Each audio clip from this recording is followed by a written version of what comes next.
Hello, hello. So, before we get fully started here, I just want to read off the names of the people who followed before we really got going. So, since last stream, we've had a whole bunch of people. So let's see, Lord of Heresy 42, Sean WD 2208, Avat MC, Kangaroo, Benderfan 2, Helena Jenkins, Iced Alex, ZAC 415, and Afmunso. Thank you all very much for the follows. We'll get started in a couple minutes here, and then we will jump straight into Northgard story mode. Hello, Raptors.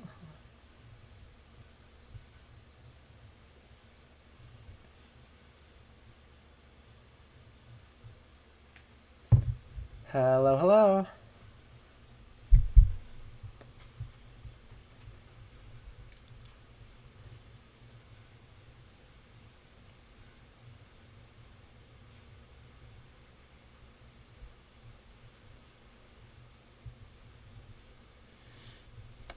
Oh man. Well, Leander, we've not broken your streak yet.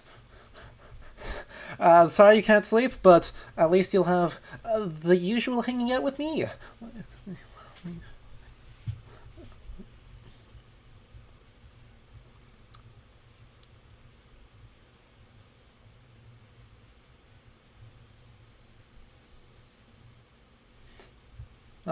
Good job, Twitch. It still claims I have 2 viewers despite seeing very many of you in chat. So hopefully that updates soon so we can get better numbers. But thank you all for showing up even if Twitch thinks you're invisible.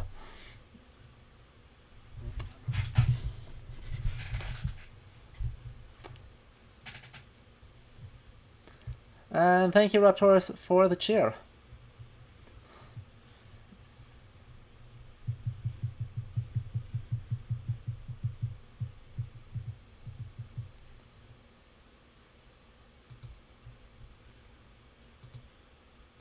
Let's do it. So, welcome everyone to Ludo History. I'm Adam, as always, and we're here with Northgard. So this is an RTS developed by Shiro Games, on a fictional continent of Northgard, as we go on a big quest for revenge and honor and settling this new world.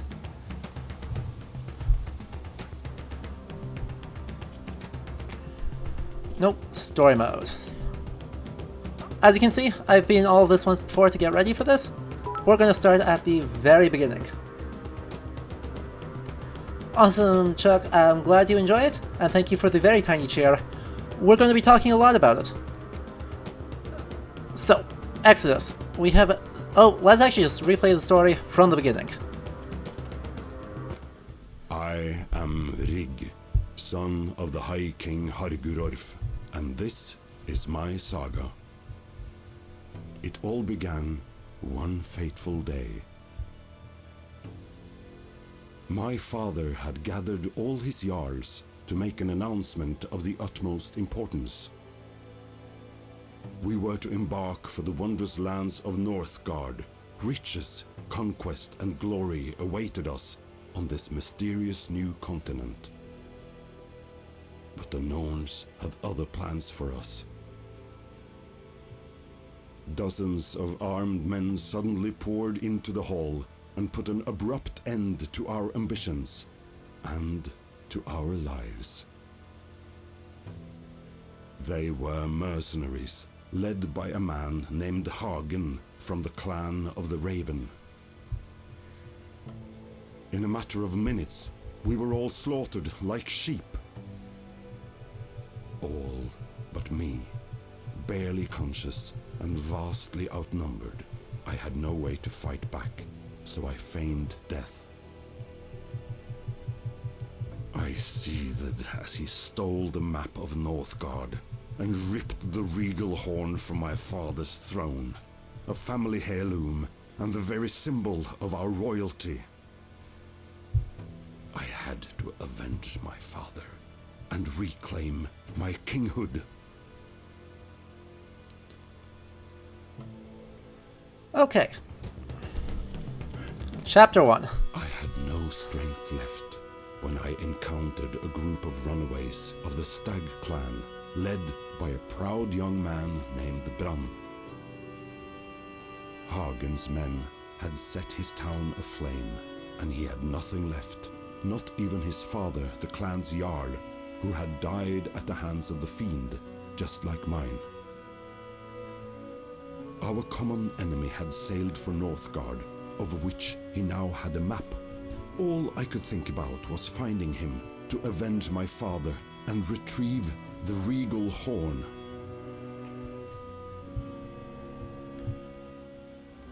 So, Chapter 1. Exodus.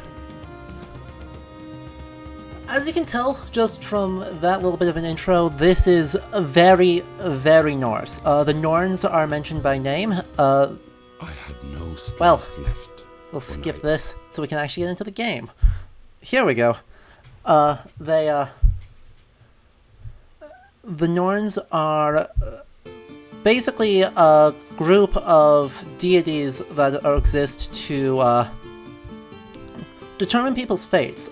They show up in, like, Njal Saga, helping weave the results of one of the big, important battles at the end of the saga, but they also show up elsewhere in the Norse Eddic corpus. In the mythology, they're described as living fairly close to Bifrost, the bridge to Ausgarður, and from there they are able to determine the lives of all people. The Norns, however, are not only unique individuals, but it also refers to probably a kind of class of entity among a social class within the various peoples of the worlds of Norse myth, because there are some among the elves, some among the dwarves, and some among men. So there's a capital N Norn, and then there's a little n Norn. Anyway, here we are playing as Brand, or Brounder, the head of the Stan Clag, which put those in air quotes because we'll talk about that in a moment. But our main character here, Rig, is supposedly this king being inherited. Rig is a name straight up borrowed from Norse myth, specifically the poem Rigsthula. Rigsthula follows a god named Rígur as he goes around giving birth to the various classes of Norse society: the thralls, or slaves, the freemen, and then Jarl, or chieftains. Rig is probably Heimdallr, that's usually how he's interpreted as, but suppose it's kind of a word that just means powerful one. Anyway, here we're getting very much introduced to the very basic mechanics of the game. We're going to build ourselves a house, and a scout camp, and a woodcutter's lodge, so we can start gathering resources and playing the game. Ooh, interesting. It looks like even in story mode, the map is at least partly randomly generated, so this will be fun. Nope, Veleth, that is specifically Rígur, which Rigsthula is found only in a late manuscript. It's actually not part of the base level or the Codex Regius of the Poetic Edda, but it's usually grouped in with those texts.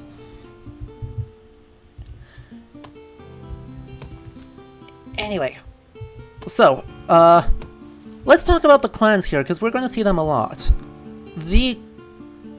In this game, every clan we'll play as is assigned an animal.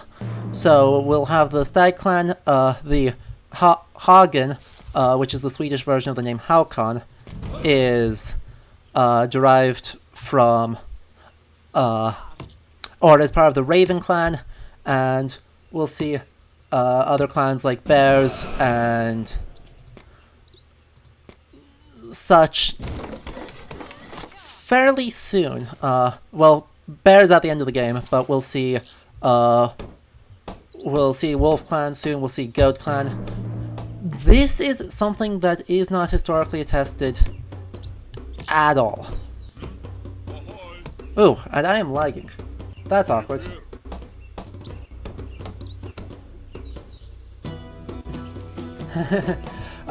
Viking Mischief? Not quite. So, your comment there is like Norns are like the Sith, and that there's Sith people and then people who learn Sith powers. But it's more that there are Norns with a capital N who are the divine ones, and then there's Norns with a little n who are people that actually go around into communities. And we're getting some frame drops, hopefully this recovers, but that's weird given that I am on wired internet, so there's not a lot I can do here. Hopefully it does not become a slideshow in the greatest of OSP traditions. And yes, it is amazing, like these guys go around and they look around and they'll actually draw our map. We can talk a little bit about cartography later. Let's see, actually, we're making enough food here that we can have you gather wood. And spooky. We get an abandoned cottage, which you can see has its little shield and is this very stereotypical A-frame thing. Anyway, we need to colonize it. Let's colonize it, and then we'll get someone exploring. Anyway, these clans. It is something that is not historically attested at all, that there are clans of this type in the Norse world. Oof. I'm sorry guys, I'm sorry that this is a slideshow. I don't know what I can realistically do about that. Because it's actually lagging on my computer a little bit.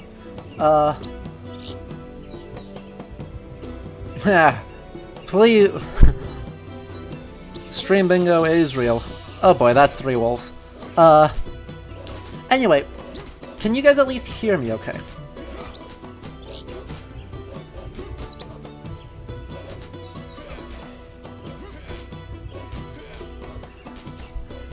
Well, Reddit, I guess we will keep talking about these clans. The clans here are not historically attested.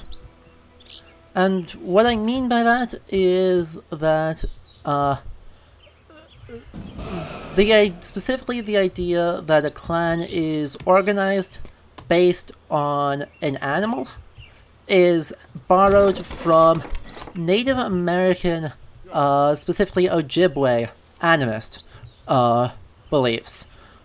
In Scandinavia, the basic unit of the Viking Age is called the Eicht, which does translate to clan, but seems to refer mostly to like a family kin group more than any specific clan or clan structure in a very broad sense, like what you might expect from Scotland or Ireland or Native American groups.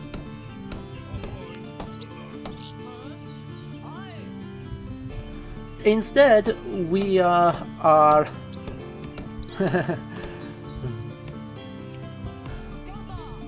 the Eight basically refers to a family, and the family helps defend each other and is the main unit of honor. So feuds are usually between family groups and on higher level of organizations later in the Viking Age will kind of get roped into feuds, but they'll start between two Eights. These are not based on individual or not based around animals in any way. This is basically entirely borrowing off of Native American animism, an assumption that a clan structure must look the same between all varieties of kind of related concepts. It should be pretty clear why that's a problem. because the Norse world is not Wisconsin, and the even things that on the surface look similar should not be treated as the same way. But that's okay. Obviously, this game is not really interested in being any sort of meaningfully accurate description, and as a way to designate different factions, it works out really well. It's just a really nice, straightforward way of designating your different factions and making them all feel different. So, you know, not historically accurate, but games aren't trying to be, so let's not rag on that too hard. Anyway, to talk about this game a little bit more, you can see here, like, we've got a very clear kind of seasonal progression, and that's kind of the main gameplay loop going on here. We have our... here we have, like, a year going from March to October, 3 months long winter, which if you've ever been to Scandinavia, you know is a little bit short. It's 5 months long. But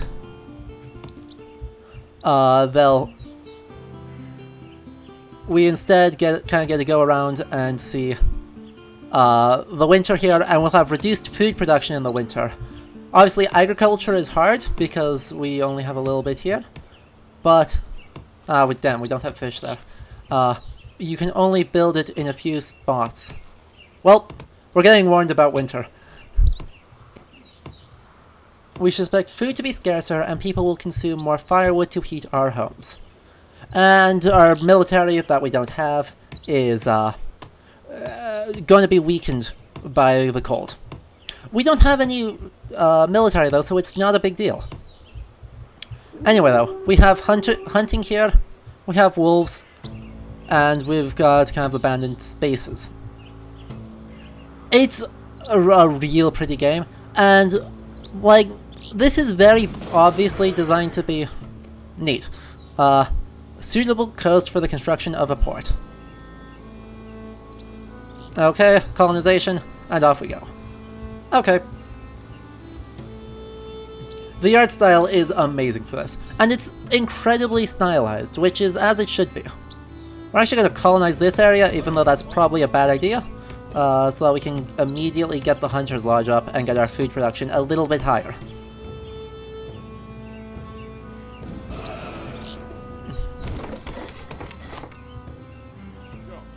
And yeah, winter's about to hit, and the whole world is gonna change all at once. Anyway, so you can see here we've got like these individual tiles that will have 1 or 2 different resources in them. So we've got like a wolf den here, or we've got an abandoned house, or this tree indicates that there is good forest land here. Here there was fertile ground so we could build a farm, and stuff like that. This one means we can't build anything. Oh, we have finished exploring the map. That's awkward. Let's run them back here so I can join the crew. Yep, we will build a military soon. Where's my... There you are. Go become a hunter. Cool. Anyway, we'll build a military soon so we can kind of show off them, because they are the obvious stylized of Norse-ness, in that they have horned helmets. We gotta talk about those in this game. Good times. But yeah, our military is in fact weakened by the winter until we develop fur coats. Anyway, kind of the main premise of this game is it's kind of map control based for an RTS, which is really cool. Your happiness is basically calculated based on population versus territory, is kind of the core calculation. So as you grow, you need to keep expanding. And that gets more and more difficult as you get farther away from your home base. Yes, Bibba, that was a time. They fought back. It was good. So yeah, we, yep. this is kind of accurate to what triggered the Viking Age, or one of the many things that helped trigger the Viking Age, I should say. Because there were, of course, a lot of reasons, and a lot of very complicated factors going into both forcing people in to start raiding, and in causing pressures within Scandinavia. But one of the ones that scholars kind of tend to agree on these days is that there is a limitation in physical space going on in Scandinavia around the start of the Viking Age, because each of the little chieftains, or Godar, is claiming their own little spot of property that they can control, and recruiting people to help defend it, creating these military bands of warrior elite. And, oh, we are getting attacked by wolves. We'll send Brand in there to take him on. Please run away. Hunter, you're not very strong. Luckily, our guy here has a very big sword and shield, and so we will be fine. Anyway, as we go in here, let's take a look at these guys. Warrior. They are the most common warband units. They are good fighters with an advantage against shield bearers. Fun fact, Viking warriors did not wear horned helmets. This depiction originates from the 1876 rendition of Wagner's Der Ring des Nibelungen. This is true. Karl Emil Doepler gave the Hundings horned helmets to indicate that they were bad, and it stuck. But yeah, to go back to that, some of the other causes going in. Part of it is kind of this arms race between the Viking Age, or between different petty chieftains. And so they are going around going like, well, we need more bands, more people in our elite space and our war bands to help fight against each other and claim more territory to help gain fame. And as they were doing that, it becomes the case that they start needing more silver and more precious resources in order to attract more people, because generosity to your warrior elite was critically important part of the Viking Age. And so, thanks to trade going on for hundreds of years through the Baltic and into Western Europe, they were well aware that England, the Baltic coast, etc. were very rich in resources that they could claim in raids. And so it's just those tensions finally seem to have come to a head around the start of the 9th century, helping promote raiding as an event. Interesting, they're actually going to let me colonize this spot. I'm not going to colonize this spot because I don't care about the bonus objective of explore all 3 of these. So we're just going to colonize this, and then we're going to build a port. And then we're going to call it done, because we finished this. Huh. And I can see that we are losing frames really quickly, so we're not going to keep this. We're just going to have to deal with the slideshow for the time being. I can't really turn down the bitrate farther. Let me go into my settings here and check, though. Let's see if I can dynamically change the bitrate here to make it a little bit better. But yeah, I'll go back through some of these comments soon. But yeah, Raptorus, I agree that, like, everyone knows, but horns may not matter as something going on. Hello? Why is that not letting me do the thing? That's peculiar. Oh, that's why. Because it re-tabbed me in. Neat. There we go. Let me see if I can help fix this. to make it a little bit more stable for the stream here while he's building.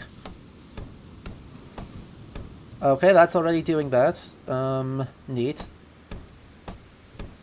I'll turn down the maximum bitrate a little bit farther. Nope, it's already stuck where it is. Okay.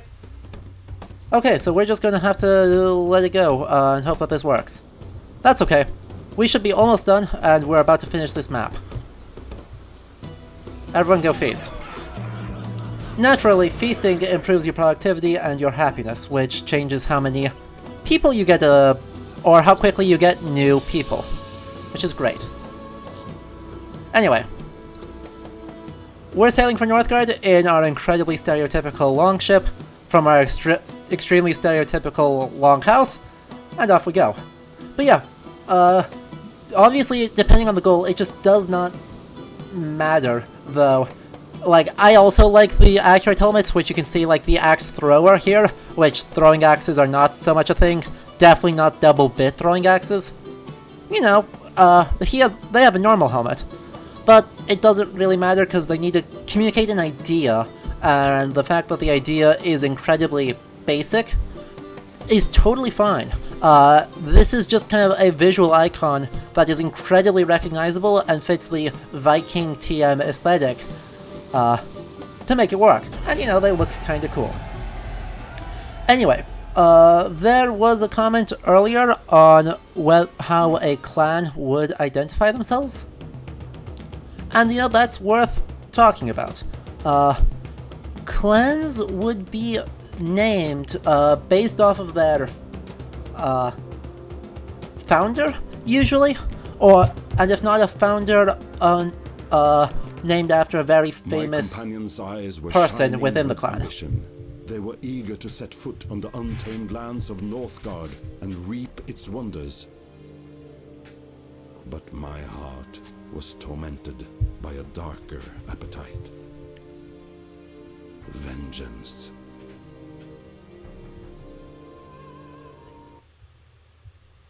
So, a good example of this is the Volsungar. So, Volsunga Saga being the name of the text. So, the Volsungar are named not after their first member, but after the fourth, the king Volsung, who consolidated this, in the saga calls it Hunaland, so the land of the Huns. Weird that it's rushing through. We have dismantled our longships and used the scrap limit to build a town hall on the shore. So there is no going back here.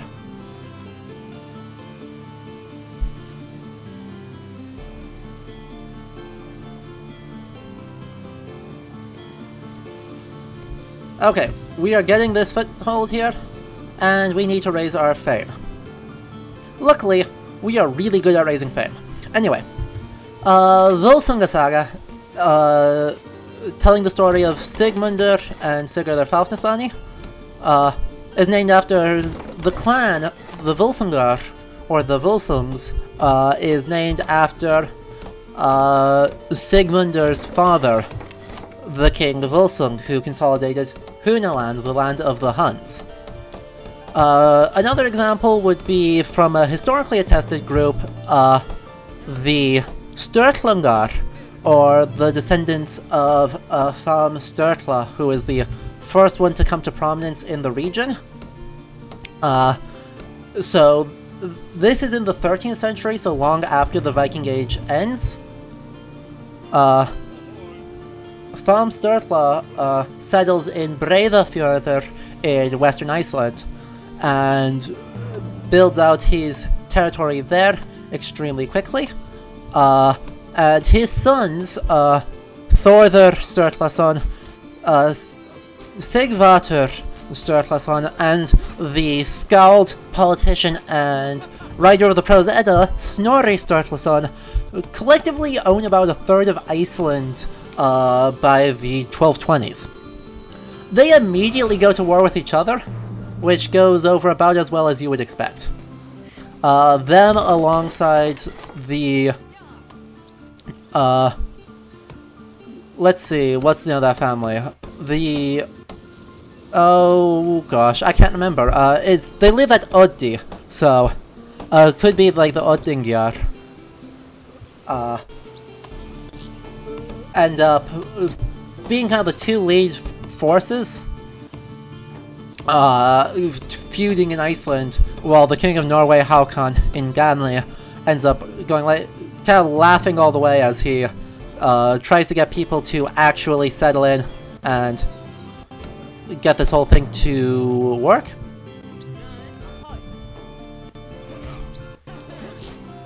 I don't know that my guy's gonna win this. We may have to run away.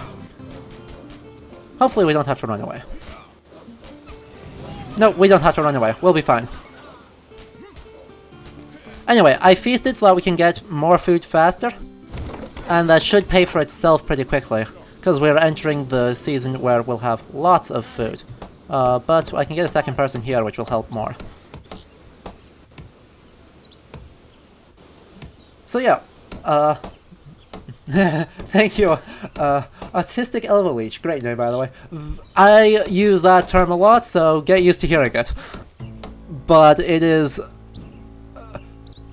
the version here is the old style of Viking TM aesthetic. Vikings the TV show is definitely the new type of Viking TM-ness.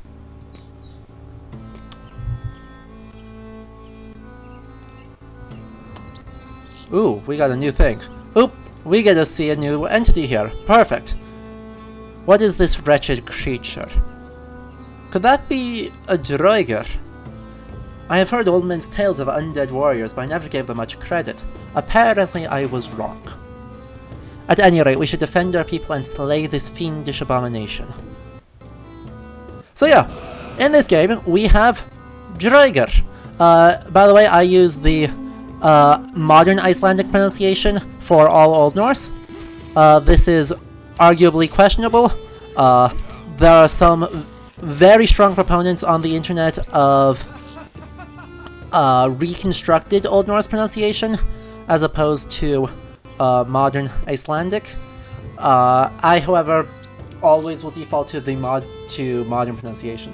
So instead of Draugr, it's Droiger.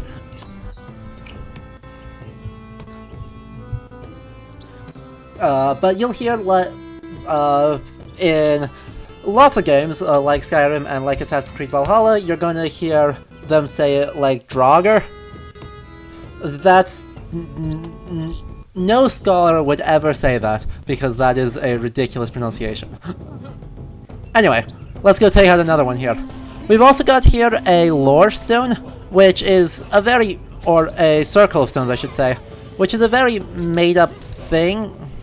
Oh, where did a wolf come from? Weird. That's alright. We have taken out the Droiger. Cool, we got more wolves up here. But first, well, we're close. But we're gonna need to build a house first. Damn it. Build a house. And I may need to build a second wood camp to get wood up faster if I want to get the lake colonized, or the lake exploited by July. So yeah, one thing that I definitely want to talk about here is kind of the idea of colonization within the... Oh, there's a forest here. Okay. Neat. Regardless, I want to talk about the idea of colonization more, because, as it turns out, this is a really odd idea within the context of Norse expansion and settlement. Not because it's per se wrong, but just because it's odd. The reason it's odd is that a colony, in the modern sense of the term, is really designed for the exploitation of resources and sending those resources back to a central country. So think like British imperialist colonialism in the 19th century. Ooh, we have encountered another clan.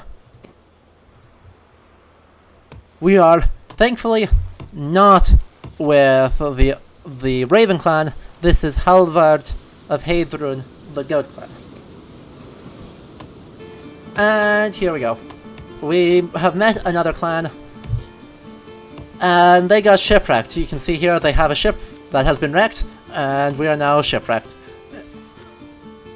So, there are wolf dens all around them, which skip the dialogue for no reason, but we've got a couple of wolf dens here, we take them out, he's happy. In the meantime, we need to not let him get destroyed. Should be a piece of cake. Oh, we have a lore. Okay, neat. So, here we have another mechanic, lore. So, scouts, we can improve our scouts here, which is unique to our clan. Or we can do sharp axes. We can do sharp axes first. It works better. Anyway, so you can see lore here is indicated by this generic rune. This is in Elder Futhark, just letter O. It has no further significance than being the letter O. But that's fine. It is a nice little summation of our tech tree, basically. We have just 3 different branches here, and as we go through, we can get a few different things with our, I believe this one is actually P. I don't actually know what rune this is, because I'm not a runologist. My experience with runes is minimal, and here we have, I think the G rune? Regardless. They're mostly just letters. We have our wild lore. And 15 stone, they'll give us different benefits, and will generally be good news for us. Anyway, let's build a fisherman's hut. Because it's October, and we need more things as quick as we can. Cool. Oh look, it's a bear.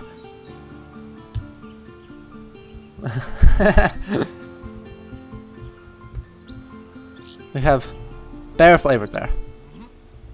Anyway. Brand has had too much downtime, so we're gonna have him go off and take out these wolves. Should probably take out these ones first, but that's okay. We've only got 2 here. Oh, no, 3. That's okay. That's still fine. So yeah, I just want to be super clear that, runes, whether we're looking at the Old English runic alphabet, or the Norse Elder Futhark, or the Younger Futhark, or weird fun medieval runes, they are not magic anything, though in certain contexts runes could be used in relation to magical rituals, but there's nothing intrinsically magic about a rune. It's just a letter, and the majority of our 2,000 something runic inscriptions in Sweden, mostly, are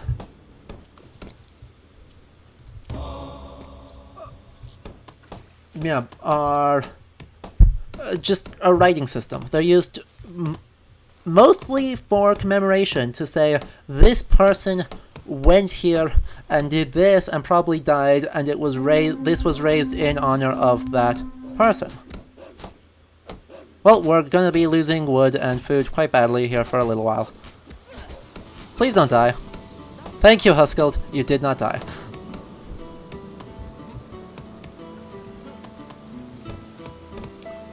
Veleth, there is no linguistic differentiation. It's entirely based on context within the object, and so, like, an inscription that says, "May this bring victory," is probably meant as an incantation to bring victory. That's kind of just straightforwardly true thing. but it's entirely based on the context of the inscription, nothing intrinsic to the rune itself, regardless of what people on the internet will have you believe. You can trust me because I am also a person on the internet. Cool, we are getting ore here.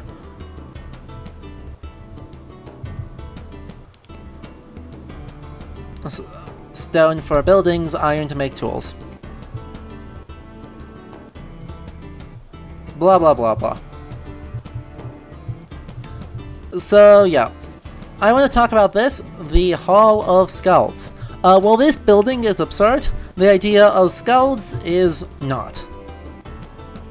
The Skald was an incredibly important job in Old Norse. Actually, hang on a minute, before I get there, because I can keep only like 1.5 thoughts in my brain at any time, I do want to say, like, my actual credentials here, since I'm making a claim to being more than a person on the internet in some way, is that I have a master's degree in Viking and Medieval Norse Studies from the University of Iceland, and I'm currently working towards getting into a PhD program to look at Norse adaptation in video games specifically. So, I'm actually trying to do this professionally in a very meaningful sense. Anyway, back to Skalds. Skalds were an incredibly important and respectable job in Viking Age Scandinavia. The term reasonably translates to poet, but is a little bit more complicated than that. An Irish bard might also be a reasonable point of comparison.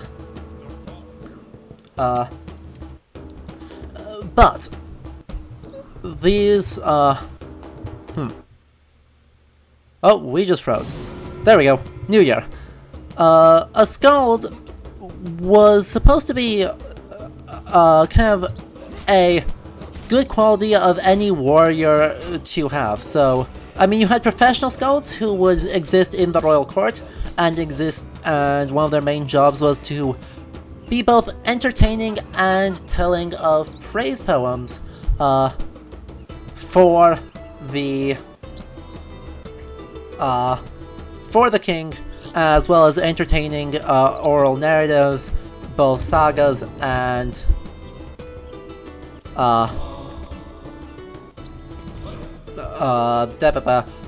skaldic poetry to commemorate battles, deaths, etc. The oldest skaldic poem we have is by a poet named Bragi. This is Ragnarsdraupa, or the praise poem of Ragnar Lothbrok. And it is thought, though it is obviously not really knowable, that the god Bragi, one of the Aesir, may have been a development from this poet.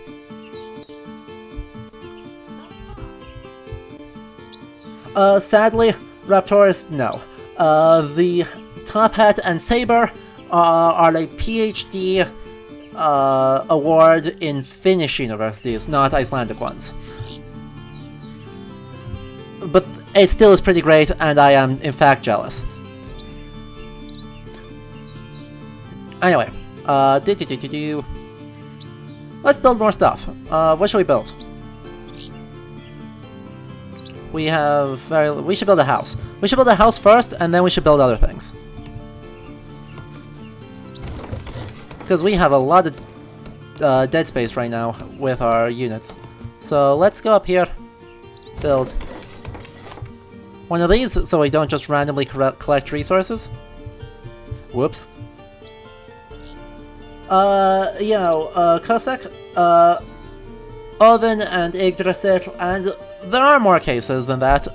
The ending of Halvamal is about runes, describes something called victory runes. Sigurd Grifumal, part of the heroic cycles of the Codex Regius, describe runes. So there are a lot of things which describe runes that are not just a little bit of things, and so obviously in some contexts runic inscriptions could have power. Ale Saga also describes one. where there's supposed to be a medical charm carved into whalebone, but it was miscarved, and that caused problems. Cool. So we just became a Thane, which this spelling is the English, derived from the Old English spelling. In Icelandic or Norse, it would be Thorn E-G-N, but pronounced roughly the same, Thane. But we got a whole bunch of bonuses from that. Cool, so that's kind of useless, we're not going to worry about that. Let's go Weaponsmith. And Halvard is under attack again, because he's always under attack. Don't worry about it.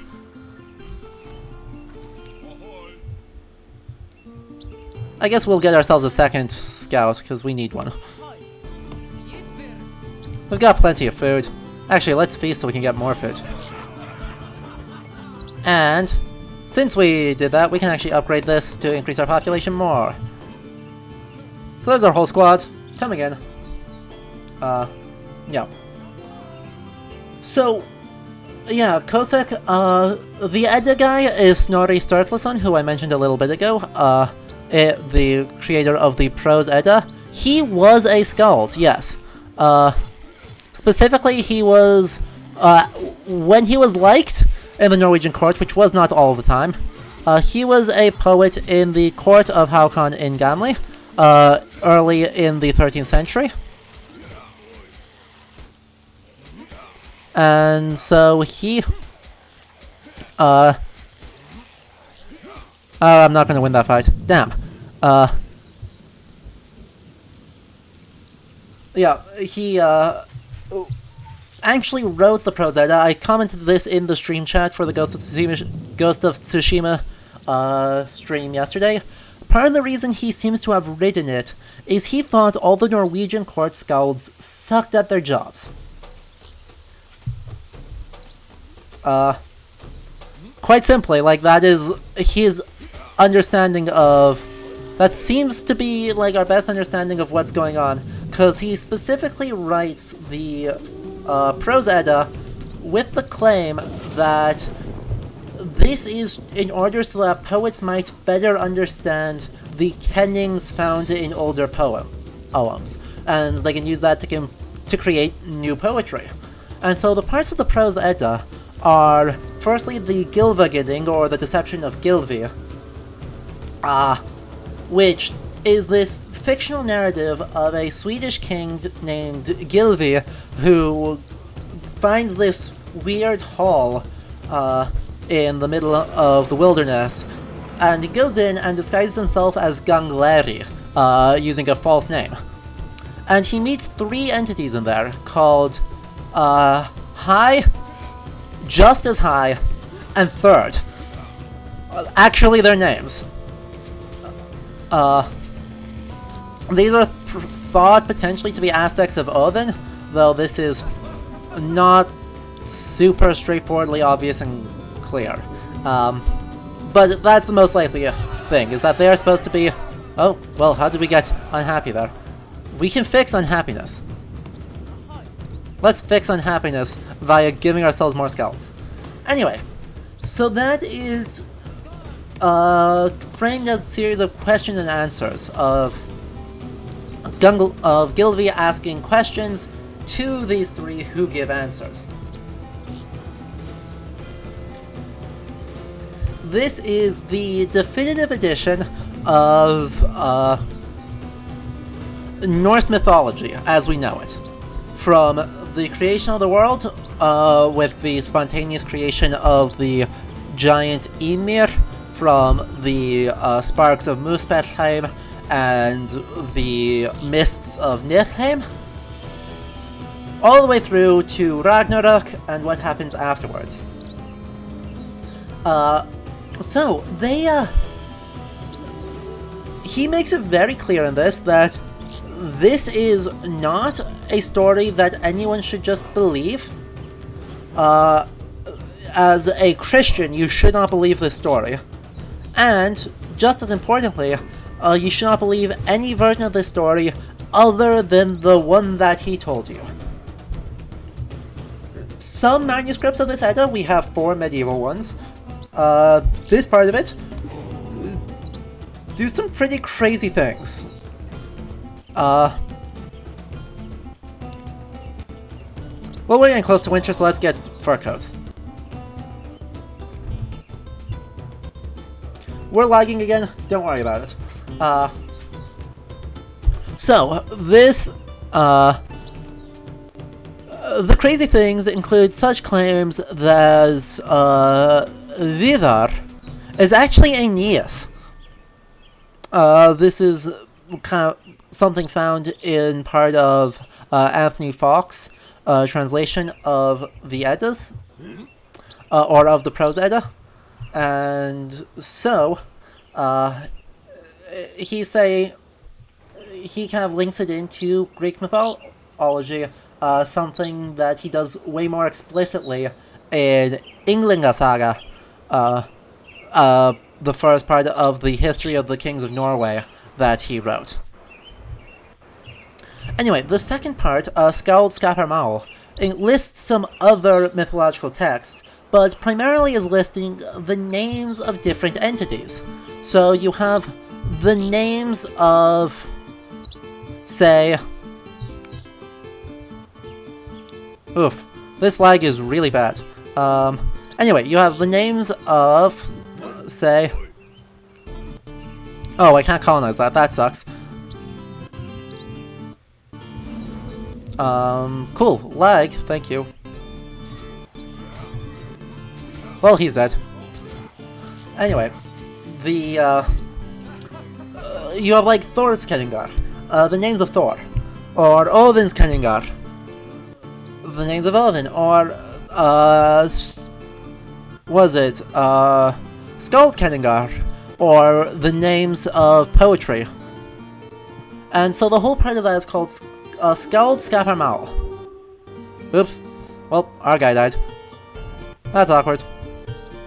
Anyway, we don't actually need more things. We're just going to quick build another... we're going to build ourselves a shield bearer camp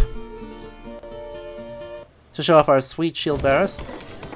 And pray that this whole thing doesn't die. Oh my god. Ha! Yeah, it is. And anyway, so he primarily backs up all of this with citations of skaldic poetry from past centuries. Most of the ones he cites are probably from the 10th and 11th centuries, while he's writing in the 13th century. And so he lists off a bunch of different names for a bunch of different things throughout this entire part. The last part, Hautatal, is a treatise on poetic meter.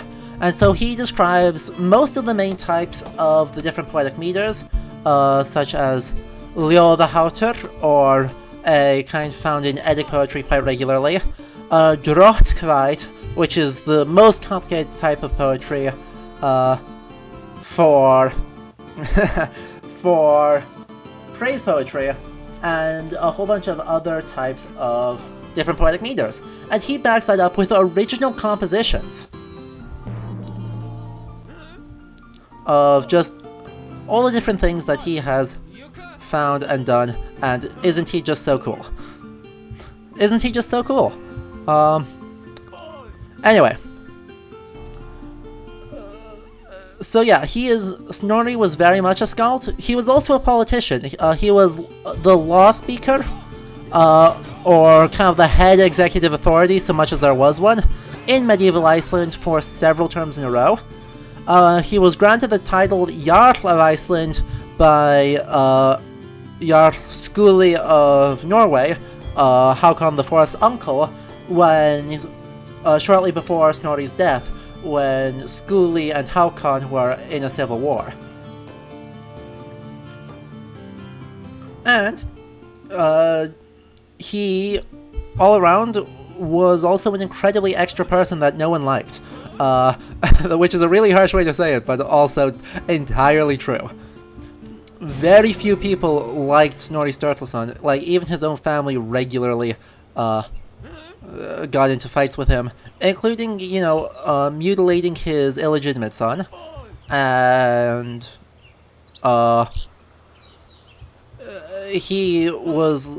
his son, said illegitimate son, then led the fight that resulted in Sturla Sigvarsson, so Snorri's nephew's death, and even the other Sturla Thordarson, the son of Snorri's elder brother, well, they were both his elder brother, eldest brother, seems to have not much liked Snorri. He kind of criticizes him fairly regularly, and treats him in this very ironic attitude of how arrogant Snorri was. So he did not make many friends. Luckily, Kosek, this is not our only primary source on the subject. It's just one of two.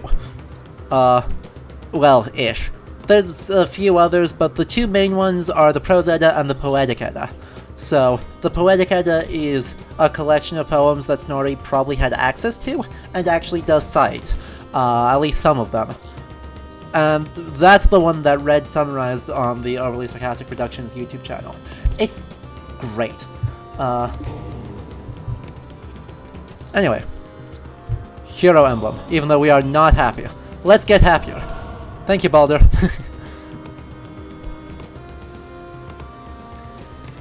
So yeah, skulls. They were incredibly important and incredibly powerful.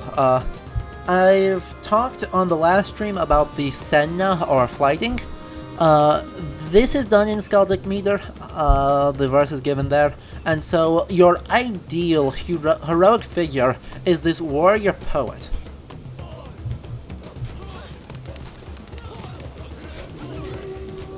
And being a warrior poet has a lot of advantages, but also makes you very unpopular.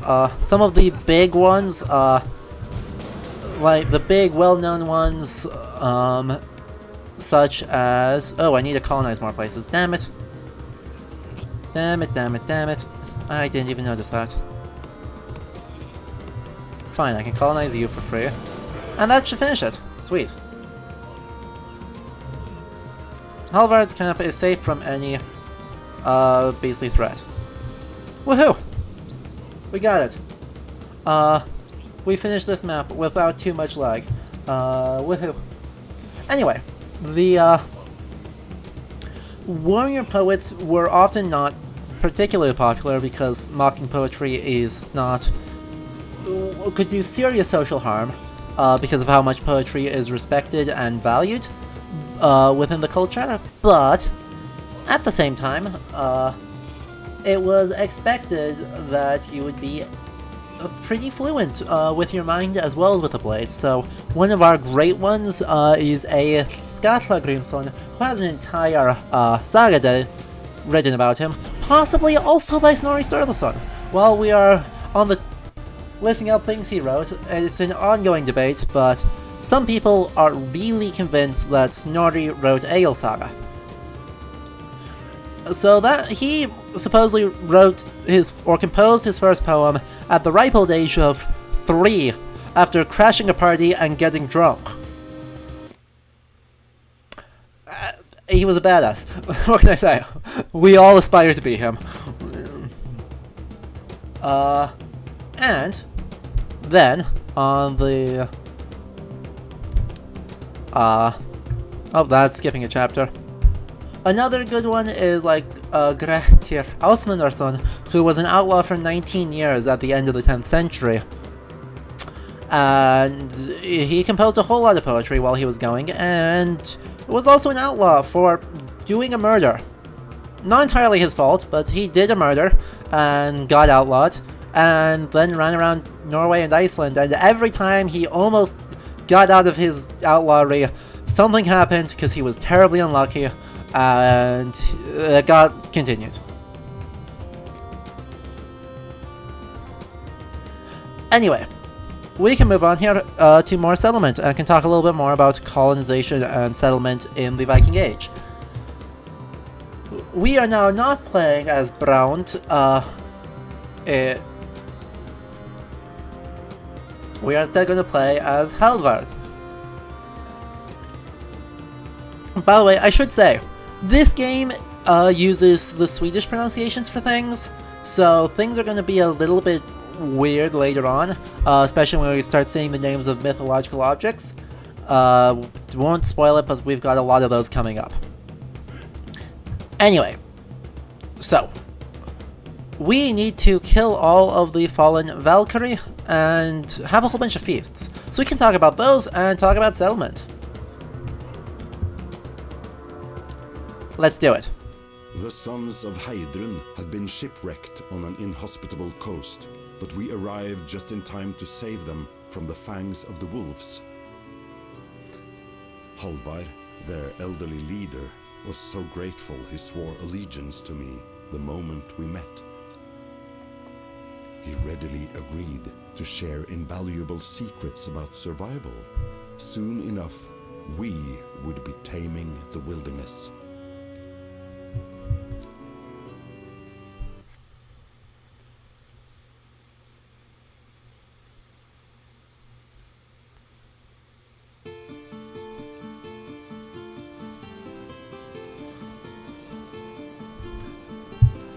Okay. Hagen is out there somewhere. We need to find and kill him. My lord, I understand your eagerness, but we must settle in enough to establish control over the new regions.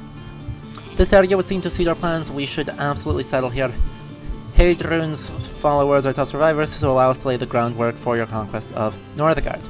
Halvar is a reliable ally who is persistent and composed. Here we go.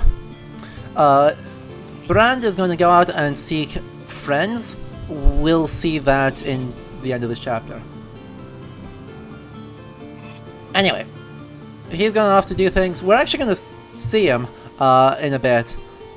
Running around. He's going to be allies, so I don't really understand. Like, he was off. I shall go off and do things, and then jump back in as soon as I got off. I don't know if it's a glitch, but you know, it's fine. It's fine. Anyway, I actually do like this setup of the clans being underneath this king.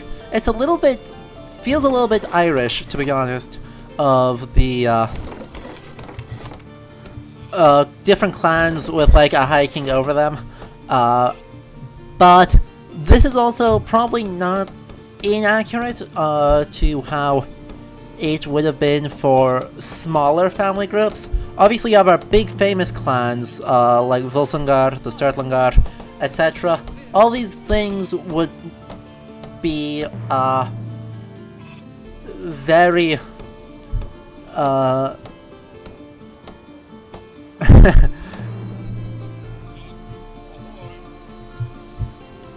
would be very, very much how smaller family groups would have worked, where these family groups would exist underneath the Godi, or the regional chieftain. Whether that in pre-Christian Scandinavia, this probably had some religious functions as well, though what they are is very mysterious. Basically, we have references in the sagas to them founding a Hof, or a temple of some kind, but past that we have very few details. I should build a sheepfold right here. Build a sheepfold, please. Meanwhile, we will colonize here. And Brand and his crew are going to take out these guys for me.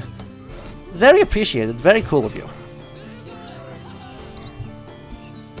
Anyway, this sheepfold basically lets us use our sheep as food producing units, which is amazing.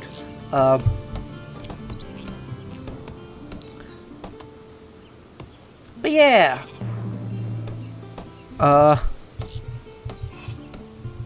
Cool. There's a wolf there. There's more sheep there. There's a lake here. I prefer the lake because this actually, I mean, the fallen shipwreck is cool, but the runestone is going to be long-term more valuable. So let's, we can't colonize there yet. Gar. Sheep. Friend. Be assigned to the building. Be a sheep. The sheep produces food for us. It is a good sheep. Anyway, let's get another scout here for a little bit. So we can explore this. And we'll colonize here. Now. And then we will immediately... Well, we don't have the resources for it. We will sit and wait until we can... Such time as we can build a fishing hole.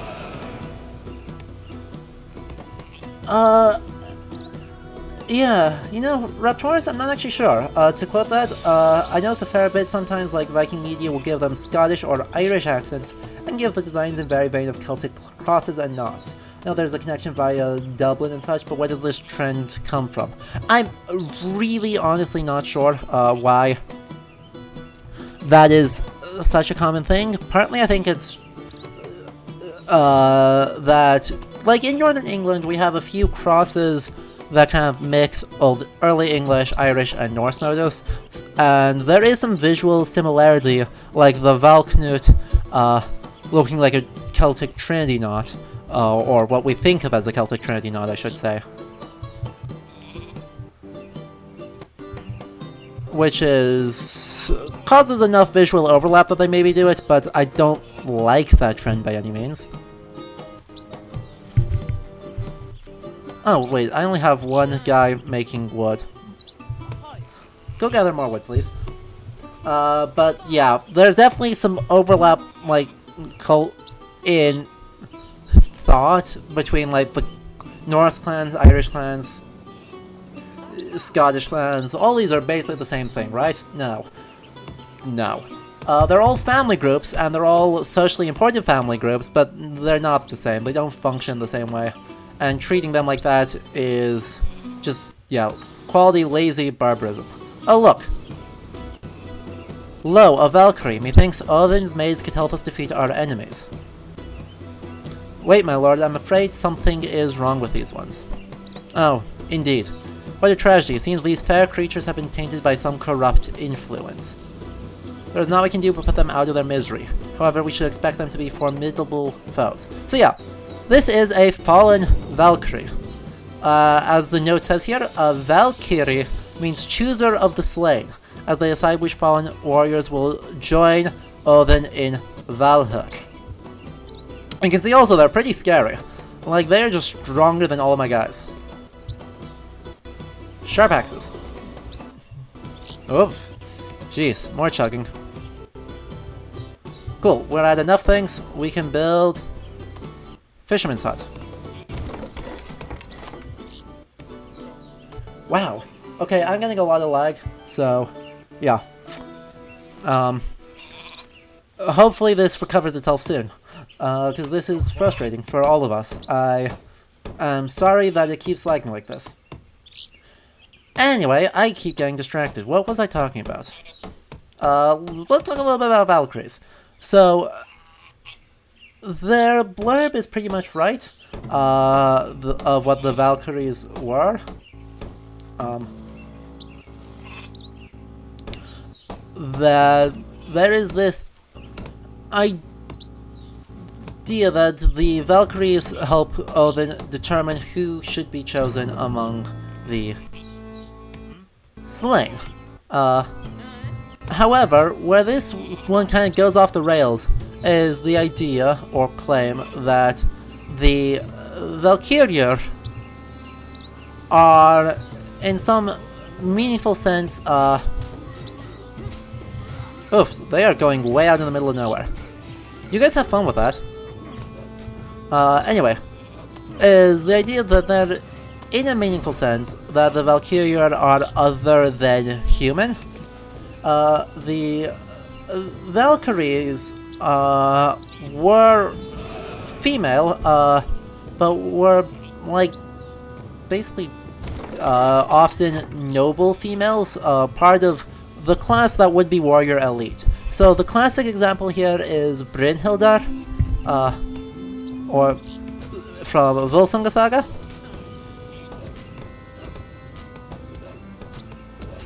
Huh, that's awkward. Ooh, we get to meet new guys here. We get to meet kobolds. Because we need more mythical entities here. This game has a few other ones that we won't see. We'll see Jötnar later. But we will also see things like... the game also has things like Myrkalvar, which is a version of, like, Shadow Elf. Anyway, kobolds are not really Norse. They're Germanic, but they're not Norse. We don't see anything of the sort there. They are, however, continental German.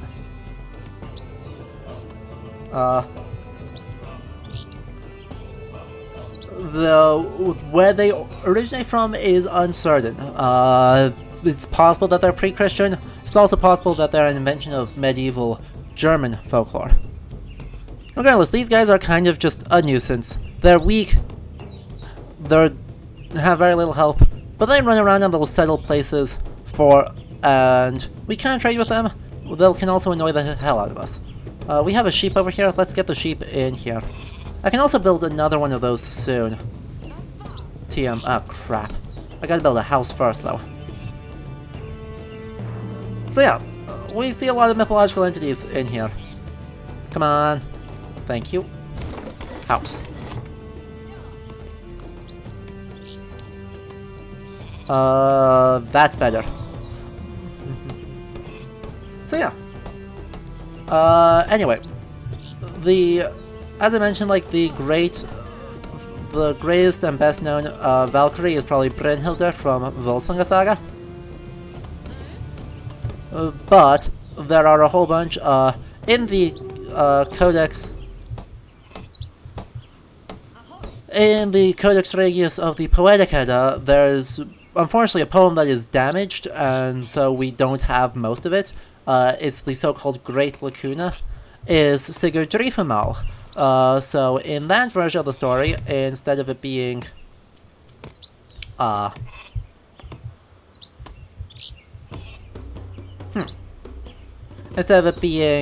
Brynhildr who teaches Sigurd about victory runes and forecasts his future, it's a different Valkyrie named Sigurd Drifa, or Victory Bringer. Also, I need a feast. I need to do that, so let's go. Let's see, at this point we can also build another sheepfold, which will be even more food. Because we have another sheep. Additionally, so from this we can definitely see, what's another example? The two lays of Helgi Hundingsbana, Sigurd Falkisbani's cousin.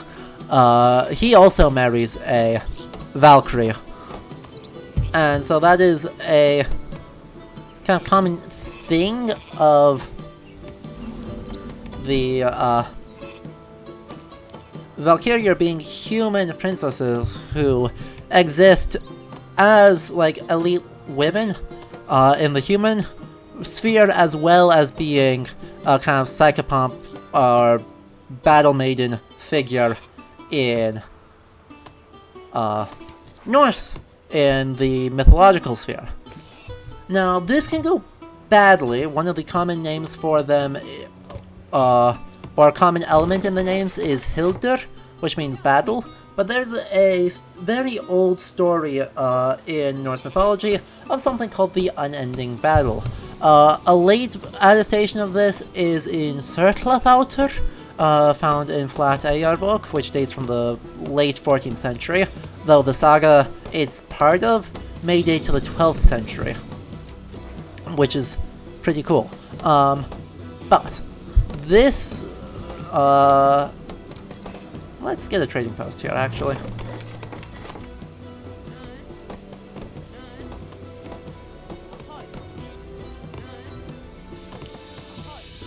This unending battle occurs between Haven and Hugni, alongside with 20 kings under them each.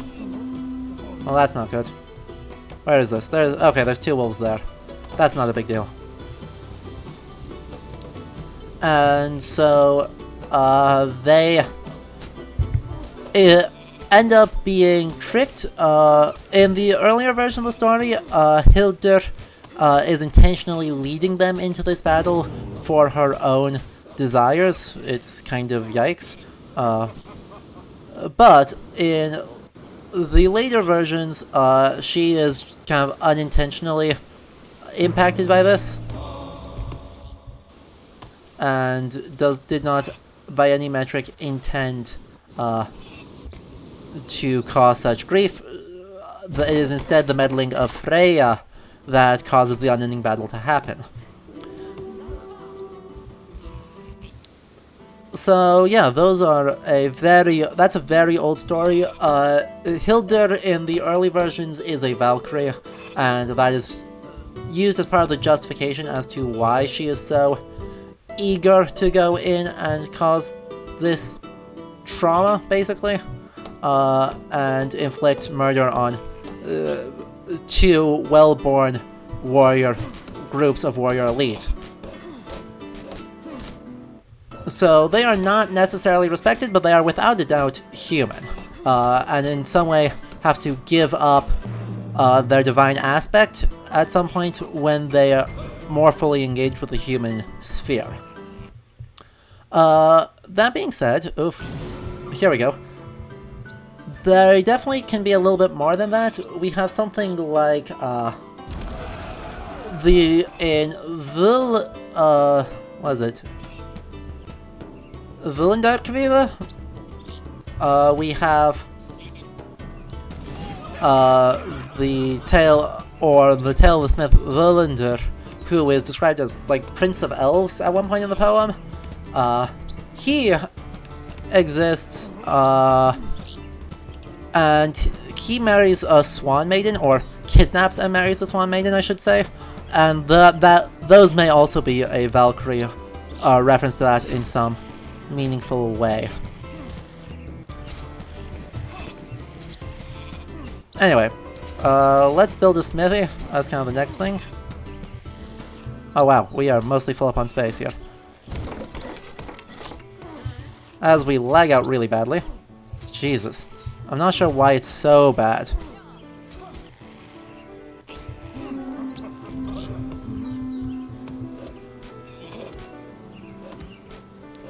And this guy's gonna lose this fight without a doubt, which is fine.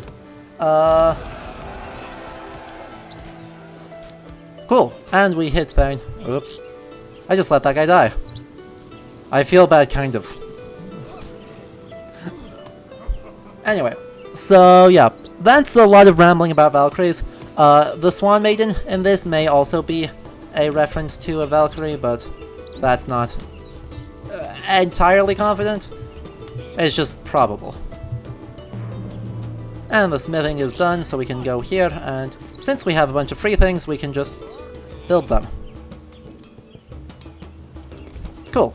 So they're gonna build themselves up really quick, since it's for free. I should run away before... Actually, you win that fight. Never mind. Keep going. Anyway, I also have a trading post down here, don't I? With nobody in it. I'm great at this whole micromanaging thing. Once we get a guy in here, we can actually immediately start building a... We can immediately start a trade route with the kobolds, since we are making so much food. Oh no, I don't have coinage yet. Never mind, I cannot do that. I will do that soon, eventually, I guess. Cool, this is a geyser. That's a fallen Valkyrie in there. Let's do it. That's two fallen Valkyries. This is a mistake. I'm going to lose this fight. I'll have to run away. But you can just get a sense as to how scary these guys are. They're scary. They're really scary. Mining efficiency. Should also build a training camp out here. So, I lost track of where I was. Completely lost track of what I was talking about. What was I talking about, chat?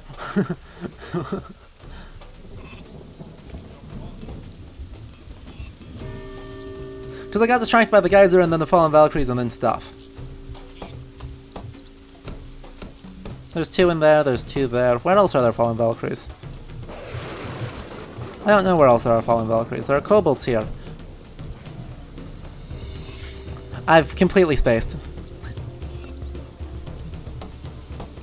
Let's just go feasting again, so I don't have to pay attention to what I'm actually talking about and trying to do.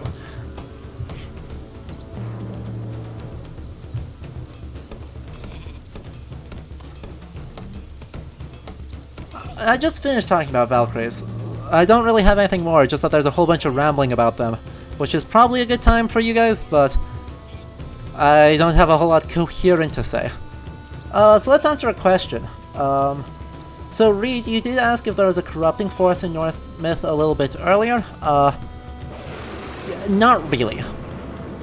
Not in the flavor that they are talking about here. Or that they imply when they're talking about the fallen Valkyries here. Okay, run away again.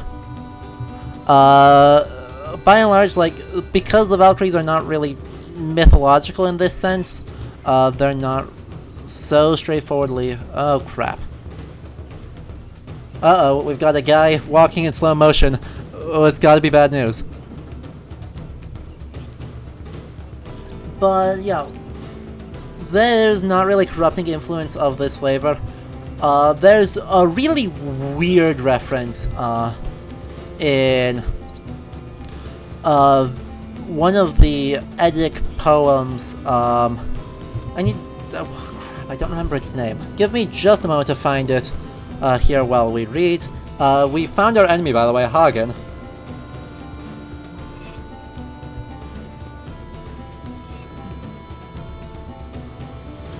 It is poetic. There it is. Hindlulioth.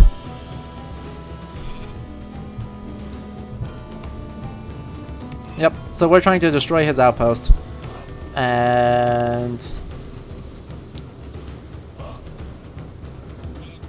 that means we need to do some improvements to stuff. Let's do improvements to stuff. Also, I can build another sheepfold, and I've got plenty of sheep to do it with. Come on, sheep. I believe in you. We've got a lot of sheep, actually. Sheep are good for us. Anyway, we should also build a defense tower. I guess out here? I don't know.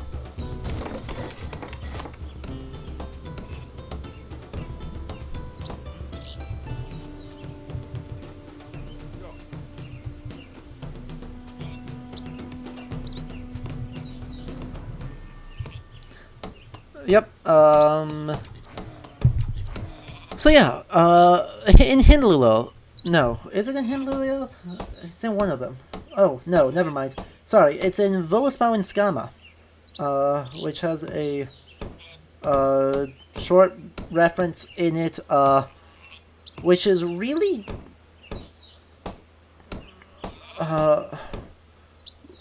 Oh, it auto-translates. No, don't auto-translate. God damn it. Anyway, in stanza 12 of that poem, it says Loki outhjarta Lindi Brendu, van hen halsviðin hugsten konur, varð lofter kviðugur af konu illri, þaðan á fótu flagð fert komet. And this is a really weird stanza for a lot of reasons. Not least of which is the kind of... To translate that roughly, claims that Loki ate a heart half burned. The thought stone, Hookstein, which is a kenning for a heart, of a woman, and from that he became pregnant with an evil woman who's speculated to be Hel, his monstrous daughter. And from there's all, like, monster women are born. This is a really weird stanza that doesn't show up, Cool, I seem to have found we seem to have gotten a, bot, so we're gonna give me just a moment to ban the bot here, and we'll call it a day. Please... load faster, please. We're gonna block and block it, and we're going to try and ban this bot, but we're annoyingly, like...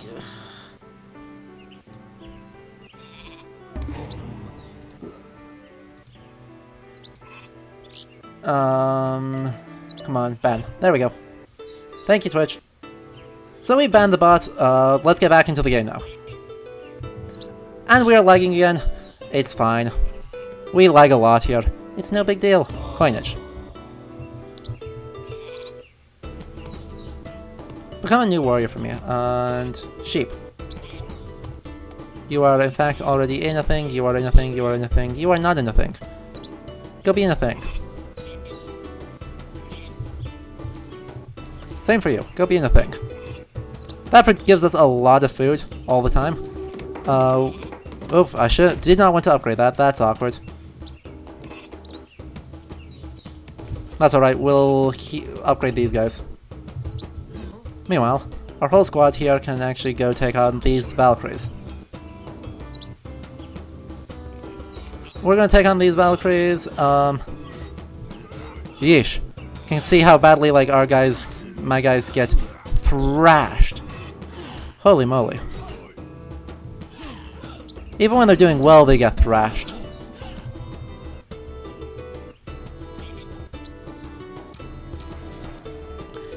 Okay, the other thing I saw there, there was a really good comment a little bit earlier in chat that I did see the highlight message about how or why there's this comparison between Native American, Norse, and Celtic clans kind of using the same terminology for all of them and the same ideas of... Am I actually trading with the kobolds? Yes, I am trading. Let's trade with the kobolds. We are trading with kobolds, and it does not even matter because we are still massively busted on amount of food. Let's colonize somewhere. Dang it! Oh, crap, I didn't take out all the Valkyries here. I need to take out this Valkyrie so I can get the Geyser, because the Geyser is really good. It's just 2 free happiness, basically. Holy moly. Oh, I am now hemorrhaging supplies, because it is a blizzard. Blizzards happen. I can barely see what's going on here. Let's colonize this. I'll have plenty of oomph. And yeah, we're just low on territory, so we're having trouble with that. Anyway.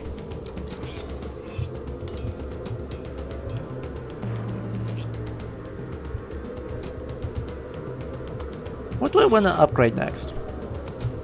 That's a good question. I don't know what I want to upgrade next. You're still happily mining? Good. We can go over here again. We can capture this. Anyway, our goal over here... Oh, I need to upgrade the... I need to build a house first. God dang it. I'll just upgrade this one. And I can upgrade the scout camp too for 5. So, I'll do that. And then we can give ourselves a couple more scouts. And we're freezing. It's fine. It's fine. We're going to lose happiness and people are going to... you can say we're losing happiness really fast. But the blizzard's already almost over, so it's fine. Kosek. Kobolds are German, so Germanic, but they're not actually Norse. Not in a meaningful sense. So yeah, they show up in the Middle Ages as kind of this like mischievous spirit, comparable maybe to hobgoblins or brownies, but they themselves do not appear to be Norse. Cool. And someone got sick from how much cold we had.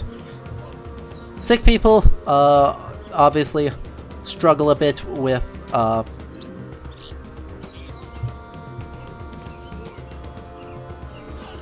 please don't attack this guy. Yep. Dang it. Luckily, we should be able to take out this fallen Valkyrie without too much hassle. And then heal up again and go again. So yeah, we're just gonna heal up, go again. It'll be fine. Meanwhile, like the geyser here gives +2 happiness and -10 wood production, which is just really good for us. Anyway, I still need to build another house because we are almost out of oomph, but need to build another wood camp too. Also, this guy might die of disease. I hope he doesn't. Oh, well. Bit awkward. That needs 10, so just go become a regular guy. We'll build the woodcutter's lodge, I guess, here. Oh no, doesn't really matter. So we can get just as many people, as much wood production as we can, because it'll be good for us. Oh, well. My gang, my allies decided to do the really dumb thing of just run infinitely far out. We don't care about them, so... Like, Brand can die here and it doesn't affect a damn thing, so we're just gonna let him die. I have no need to focus on him. Anyway, that should fix our wood production. And with these guys healed, we can go run in, run in. And this should let us burn her down really quick, because luckily she can only attack one person at a time. We can attack 3 with 3. So that murders the other fallen Valkyrie, which is great. We'll colonize this, and then our scouts will kind of take a moment here to go explore a new thing to get up to 500 fame, because that's really helpful for us. You are not useful. We'll build a mine, I guess. Do I have an iron mine somewhere? Yeah, over here. Okay.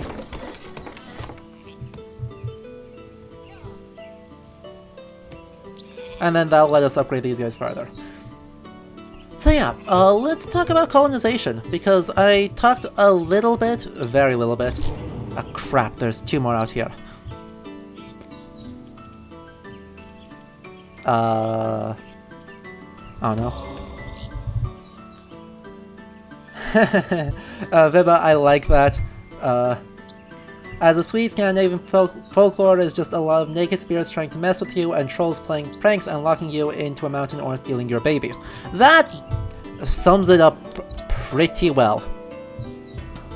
Won't lie, like, that is a good description. I like it. We're gonna talk about more recent Scandinavian folklore on Saturday. Because on Saturday, we're going to be able to start the game Röki, which comes out very soon. It comes out tomorrow, so I'll buy it, and then we'll play it on Saturday. And it will be excellent. Let's actually buy this, I guess. So that you can do things again. Warband. Warriors, get upgraded. You're supposed to do the thing. And then also we can upgrade... I don't know. One of these? We'll upgrade this so we... No, we make plenty of food. What am I talking about? We'll upgrade this and then we can make more wood. Well, not that we even need that, but, you know. We'll try. Yeah.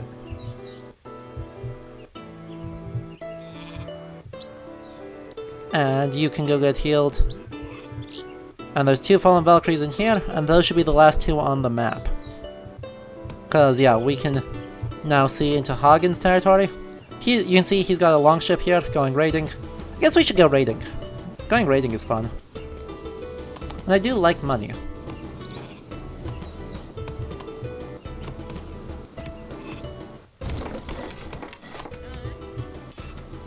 Yeah, well, since that game is a point-and-click adventure set in modern Norwegian Scandinavian folklore, we'll talk about that on Saturday with our nice long stream.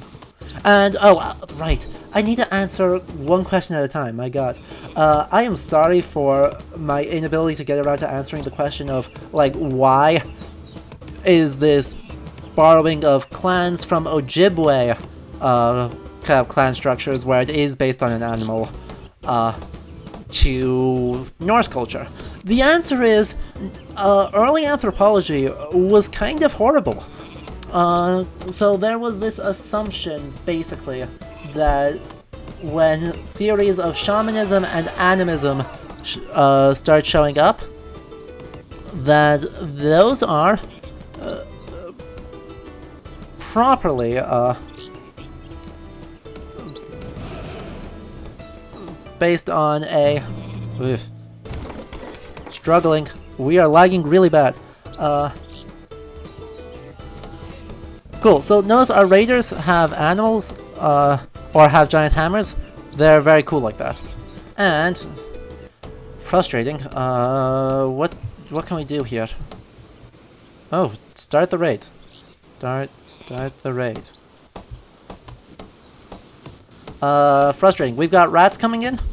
We'll save rats for another day.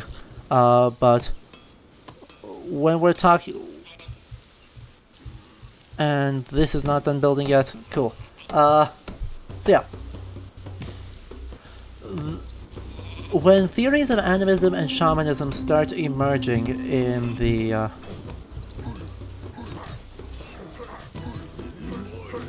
in the 19th and 20th centuries, they are based on primarily a mix of Siberian and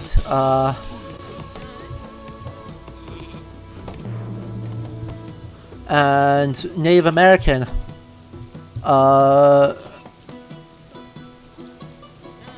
information, and they just assumed that those were universally true for no obvious reason. And so yeah, we can blame the Victorians for that, because they just decided that, yeah, that seems reasonable. We can make that work. We'll just roll with it. It's not a big deal. Ah, crap. Rats are coming in soon, and they all suck. But if we can develop one area, we can get one silo up, which should be enough to help us out. Come on. One more gold. One more gold. Yeah. Got it. We'll build a silo here. Anyway, where's our three amigos here? They're gonna go take on the Valkyries again, as they come running all the way back across there. So yeah, that's what it is. They just decide to apply Native American and a little bit of Siberian animistic belief systems to everywhere, just because they could. It is exactly as questionable as an idea as it sounds. And let's just run everyone away. We did pretty good. We got a few spots. We'll organize a feast to get healed up faster, because that'll be worth. That's good. Yeah. Yep, Velith, that sums it up really well. Since Victorian anthropologists. Well, obviously, since societal development is strictly linear, all these people below us are the same. It's as bad of a take as you expect it to be. But it is the take that's cool. We got the silo up in time. Nice. And we got 3 people sick from rats. Yes, quite. You know what? Shiny happy people. We are all shiny happy people here. Also, there's like one person there, we can get another person in there. Ah, crap. And we are full up on space again, so we gotta build more houses.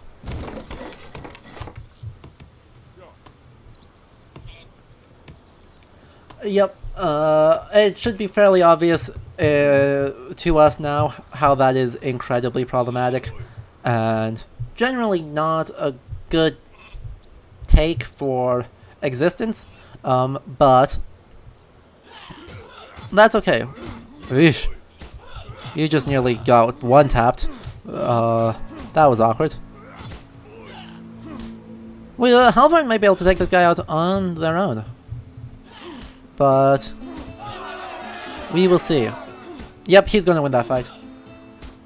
It's 19th century people being gross about society. Yep, it's...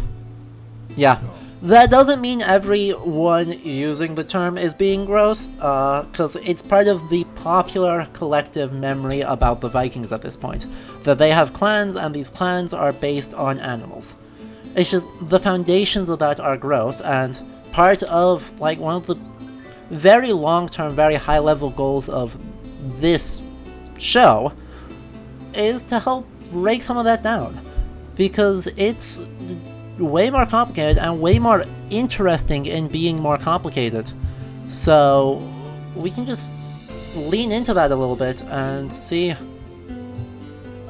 all the different ways in which our reality is, well,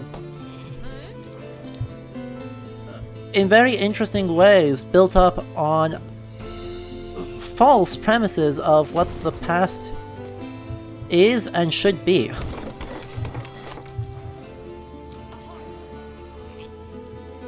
So yeah, we're gonna, one of my many long-term goals is to help be a source of good information and to help kind of break down some of these points of problematic origin, because even in academia there's a lot of problematic origins for things that we just have in the past assumed to be true.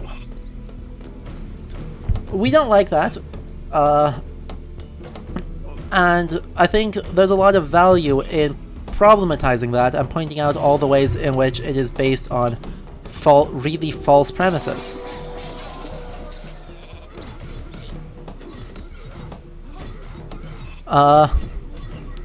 Yeah. We do our best, and obviously right now I've got 13 of you watching, so yeah, we do a little bit of Norse Mythbusters, because there's a lot of myths and there's a lot of really deeply entrenched myths. But that's okay. It'll be fun. Anyway, there was another question a little bit earlier in chat. Let me see if I can find it again. Oh,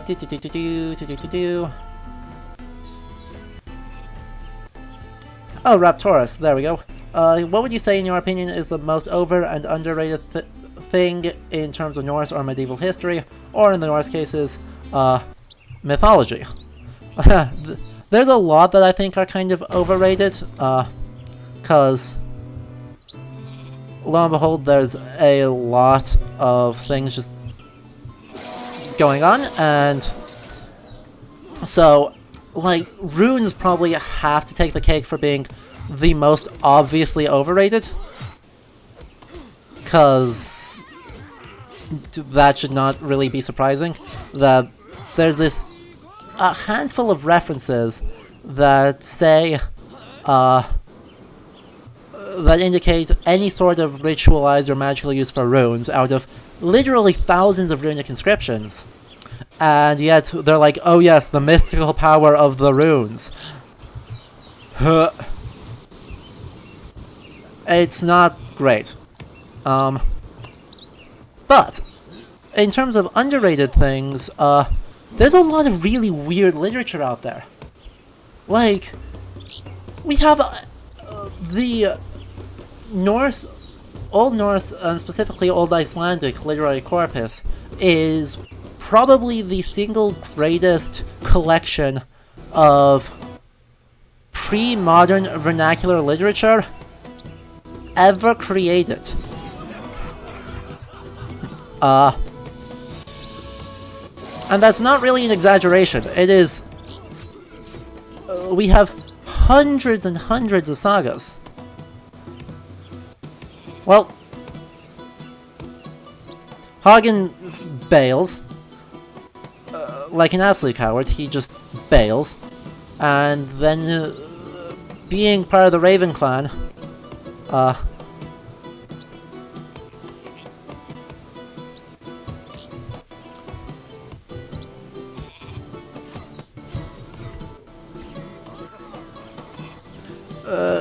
whole bunch of mercenaries are coming in, and they all are annoying, because they're landing all across here.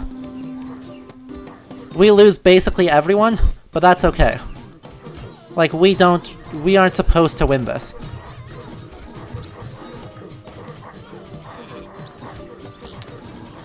Defense towers probably would have been kind of helpful, but, you know, we try.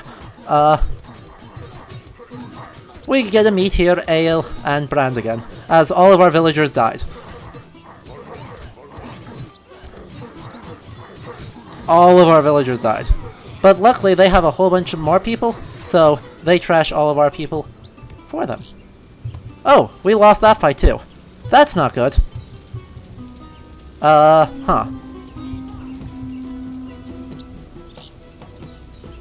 Well, as they come rushing through, luckily this squad can take them all out.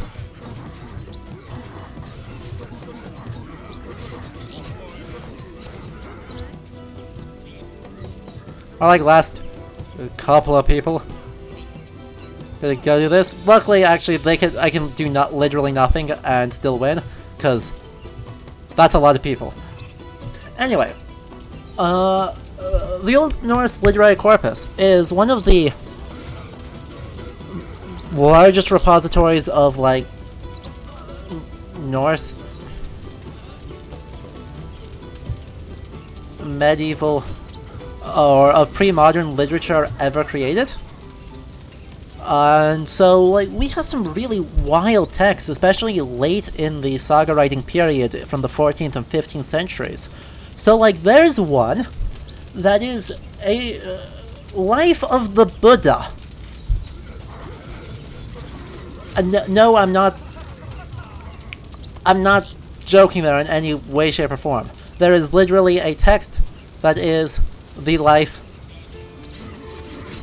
of the Buddha, written in Old Norse in the style of a saga.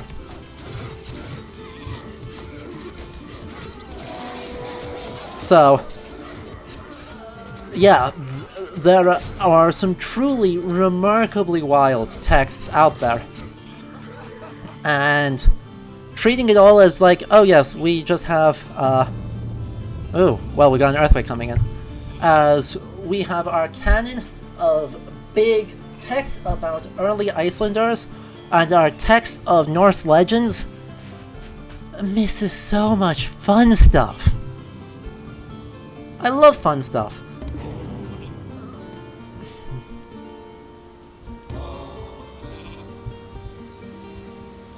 And like we have translations of Geoffrey of Monmouth's Historia Regum Britanniae in Old Norse. It's called Brettasögur, and it includes a poem known as Merlinusspá, or The Prophecy of Merlin.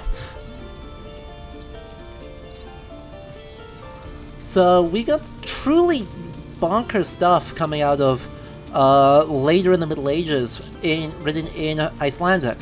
The huge literary culture with huge cross-cultural connections. But no, we talk about a handful of texts instead, over and over and over. And so it's something I want to get into more, is looking at these really late sagas and saying if somehow relics of them are manifesting in modern culture about the Vikings in ways that we do not predict off of just the big texts that have been talked about since the 16th century.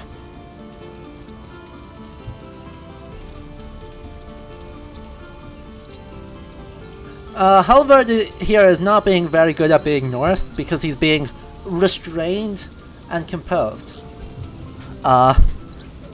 So much and trying to discourage violence. This is not... While moderation is sometimes seen as valuable, far more respected are the incredibly honor-focused Brand and the very violent Egil. So, we've been going for about 2 hours now, so I think this is actually where we call it a... Well, we actually call it a stream. During the week, I'm not able to stream quite as long, just because, as you can tell, my internet, even though it's better than it was for the past months, is not always the most stable. So we get I'm gonna try and help out see if there's more I can do to improve my internet to figure out why it was lagging so much. But yeah, so I'll only stream a couple hours during the week. If I find out I have a little more time, I'll probably switch from streaming on Wednesdays to streaming on Tuesdays, Thursdays, just to get us as much stream time as we can. But yeah, we got through 3 maps, so like that's not bad. As you can see, there's like 11 maps in the whole game, in the story mode here. So yeah, we'll be playing more of this soon. But on Saturday, we're going to be starting up a blind playthrough of Röki, which, as I mentioned, is a point-and-click game that comes out tomorrow, based on Norwegian folklore. I played the demo for it, and it is adorable, and so we're going to play it, and we're going to have a lovely chill time. So, if you like this, please do consider supporting the show by throwing a follow, spreading the news, and generally, if you have the money, subscriptions help a whole lot to make this viable and self-sustaining. So, to give the full set of plugs, like if you have Amazon Prime, you can link your Twitch account to your Amazon account because they are the same company. And you can get a free subscription every month. It does not renew, but if you we're at 10 subscriptions right now, and if we get up to 15, we get another emote, and as you guys may know, is going to be the Oseberg ship dragon, which is a very derpy looking face. Additionally, I have a YouTube channel. You can find me. All the VODs will be uploaded there shortly after the end of each stream. And follow me on Twitter for updates, and join the Discord server, which is... Let me spam the link at you guys.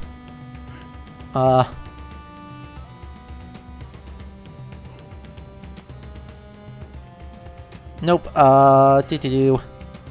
give me just a moment to get the invites up, for you guys who are not brand new. Here we go. Active invites. Come on. Dang it. It is... Annoyingly, they seem to have changed the thing, so it's actually hidden. So, 1 second here. Invite people. Copy. There we go.